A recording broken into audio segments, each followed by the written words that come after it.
5 seconds. Mute. Mr. Speaker, sir, I thank you very much for having given me an opportunity to speak a few words on food policy. I wanted honorable members to take as much time as possible to discuss this most important matter. My colleague, the finance minister, gave a very good account of the situation yesterday and made clear the basic policy of the government. He spoke with authority since he has a great deal to do with the subject. Yet, I want to say a few words because recently there has been some confusion in the public mind and many things have been said which appear to me to have no justification at all. I wish to clear the confusion as far as possible. The Honorable Minister who asked me earlier in this session whether there would be a debate on food policy was probably under the impression that some big changes were under consideration. As a matter of fact, a change in policy was neither intended nor suggested. Certain minor changes are certainly contemplated, but they have nothing to do with the basic policy that the government has attempted to follow in future. I am sure the House will realize that during the last few years, the Food Ministry has had to face very difficult problems.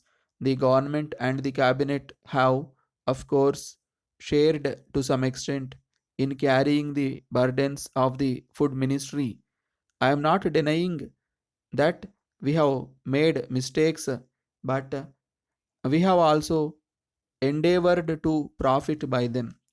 It must be conceded that the food situation in the country, which was difficult for a long time, has now considerably eased, although other factors have contributed to the improvement. I think we are justified in saying that the present favorable situation is, to some extent, the result of government policy also. In this connection, I would like to pay my tributes to my colleague, the food minister, who has approached the very difficult and complicated subject of food with an energy and an awareness which I think have produced certain positive results all over the country. In a debate of this kind, it is natural that honorable members should be more concerned with the situation in their particular state or area, and it is right that they should do so. Nevertheless, the most important thing is that we keep in view India and her food problem as a whole, and at the same time remember our basic policy. It is open to the House to discuss our basic policy, but insofar as the government is concerned, there has been no occasion of effect any change in it, and as far as we can see, no such occasion is likely to arise. I can only add that our basic approach will remain unchanged even though the food position is much brighter. The finance minister pointed out the close relationship between the food question and planning. But in regard to the supply of food and other necessities of life, it is not enough merely to see that there is fair distribution or that people do not prosper at the cost of others.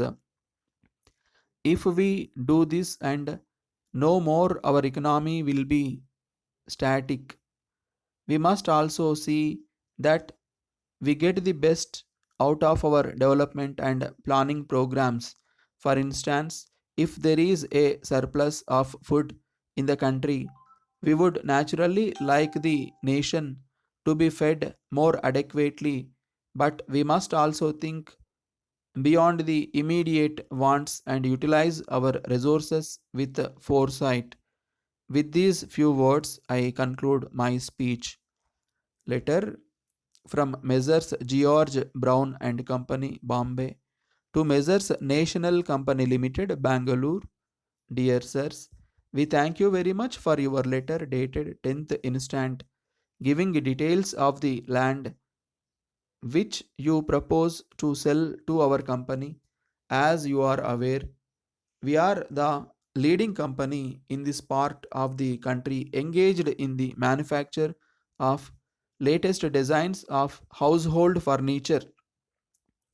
We have got several branches all over the country and in some of the foreign countries also. We intend to expand our business activities in India and in other countries. With this in view, we are on the lookout for a suitable land in the important business area of your city for locating our showroom. We see from your letter that the land you propose to sell is situated in Mahatma Gandhi Road and is acceptable to us. Our engineer will be visiting Bangalore in the course of the next few days for the purpose of valuation of the property. As you are aware, any proposal for the purchase of property by our company has to be placed before our board of directors for its approval. The next meeting of the board is fixed for 21st of next month, by which time we hope to be able to take a decision in the matter. The decision taken by our board will be duly communicated to you immediately thereafter. Yours faithfully,